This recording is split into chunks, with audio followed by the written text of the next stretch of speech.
नमः शिवाय फ्रेंड्स। 9वें अंतर्राष्ट्रीय योग दिवस की हार्दिक शुभकामनाएं। तो चलिए आज बात करते हैं कि योगा अभ्यास क्यों करना चाहिए, इसके क्या बेनिफिट हैं और ये हर चीज़ों से अलग क्यों है। ऐसा कहा जाता है योग करो रहो निरोग, मतलब कि अगर आप योग करते हैं तो निरोगी रहते हैं, साथ ही साथ आप जल्दी से एजिंग आपकी नहीं होती है, मतलब आपका एंटी एजिंग प्रोसेस स्टार्ट हो जाता है, एजिंग को डिले करने लगते हैं। ऐसा क्यों होता है? क्योंकि ये हमारे दिनचर्या के ऊपर काम करता है, ये हमारे श्वासों पे काम करता है, ये हमारे शरीर पे काम करता है, ये हमारे पांचों तत्वों पे काम करता है। मतलब कि योग हमें दिनचर्या सिखाता है, योग हमें जीने की शैली सिखाता है, ये हमें किस टाइम पे उठना चाहिए, हमें किस टाइम पे सोना चाहिए, हमारा दिनचर्या क्या होना चाहिए, हमारी ऋतुचर्या क्या होनी चाहिए, हमारा व्यवहार लोगों के साथ कैसा होना चाहिए, हमारी श्वास किस तरीके से होनी चाहिए, हमें हर चीज़ सिखाता है। तो योग सिर्फ आसना ही नहीं है, जबकि ये हमारी जीने की एक कला है। इसी वजह से आजकल वापस से लोग योग की तरफ आ रहे हैं। जब हम योगासनास करते हैं तो हम आइसोमेट्रिक एक्सरसाइजेस करते हैं, ना कि आइसोटोनिक जो हम जिम में करते हैं। इसीलिए पतंजलि योग सूत्र में कहा गया है स्थिरम सुखम आसनम, मतलब जो आसन में आप सुखद तरीके से हैं और स्थिर है, मतलब जिस आसन में आप सुखी हैं और स्टेबल है, उसी को आसना कहा गया है। इसीलिए जब हम आसन में होल्ड करते हैं तो वो आइसोमेट्रिक एक्सरसाइज हो जाती है।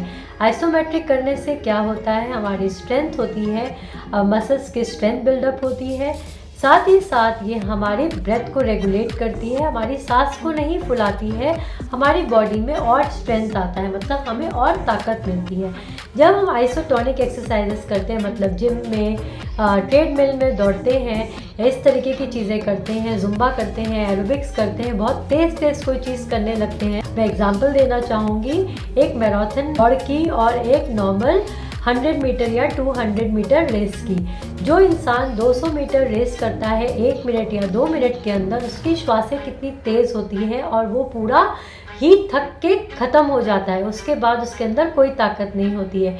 लेकिन जो मैराथन रनर होते हैं, जो आराम से धीरे धीरे श्वास लेते हुए कम से कम 11 किलोमीटर 21 किलोमीटर पता नहीं कितने किलोमीटर चले जाते हैं और उसके बाद भी वो स्टेबल रहते हैं।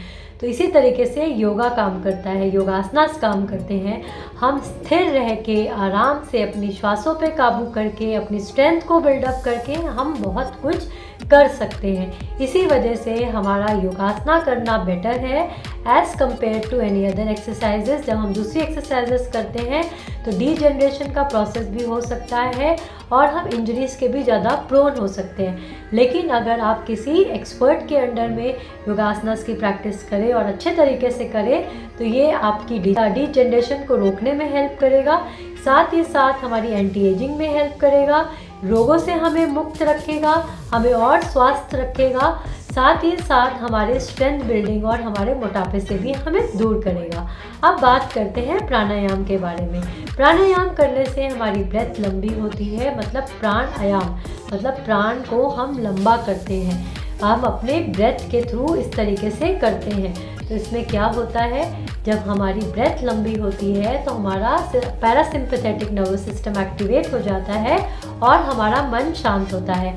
आजकल ज़्यादा से ज़्यादा प्रॉब्लम स्ट्रेस से रिलेटेड है, तो जब हम प्राणायाम करते हैं, योग अभ्यास श्वासों के साथ करते हैं तो हमारा मन वही रहता है, हमारा मन शांत रहता है, हमारी ब्रेथ नॉर्मल होती है, हम डीप ब्रीदिंग की तरह करते हैं तो हमारा सिंपैथेटिक नर्वस सिस्टम जितना ज़्यादा एक्टिवेटेड रहता है हम उतने टेंशन में रहते हैं, और जितना ज़्यादा हम प्राणायाम करते हैं, योगासनास की प्रैक्टिस करते हैं, वो हमारे पैरासिम्पैथेटिक मोड पे हमें ले जाता है और हमारा मन शांत हो जाता है, leading to we are free of disease. इसीलिए हम दुखम अनागतम, मतलब जो दुख अभी आया ही नहीं है उसके लिए अभी से प्रिपेयर हो जाइए और उस दुख को भगा दीजिए। The pain which has not yet come, prepare yourself for the pain which has not yet come, मतलब आने वाले टाइम पे कोई ना कोई दुख आए उससे पहले ही अपने आप को प्रिपेयर कर लीजिए और योग करिए।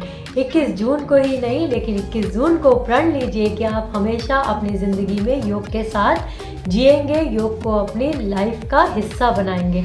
तो उसके लिए 3 रूल्स पतंजलि योग सूत्र के, पहला यथाशक्ति, मतलब आपकी बॉडी की जितनी कैपेसिटी है उसी हिसाब से आप योग करेंगे, शुरुआत करेंगे। अपने आप के साथ खींचातानी नहीं करेंगे क्योंकि आप अपने आप को इंजरी नहीं करना चाहते हैं। दूसरा, सने सने, मतलब हमें धीरे धीरे अपनी कैपेसिटी को बढ़ाना है। Slow and steady wins the race.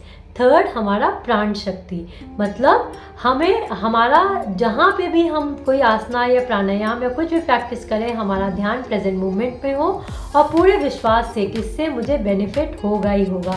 तो इन 3 गोल्डन रूल के साथ आप योग करते रहिए, जुड़े रहिए मेरे चैनल के साथ। इसी तरह योग करते रहिए, स्वस्थ रहिए। लाइक करिए, शेयर करिए, सब्सक्राइब करिए। Thank you so much. ओम नमः शिवाय। करो योग, रहो निरोग।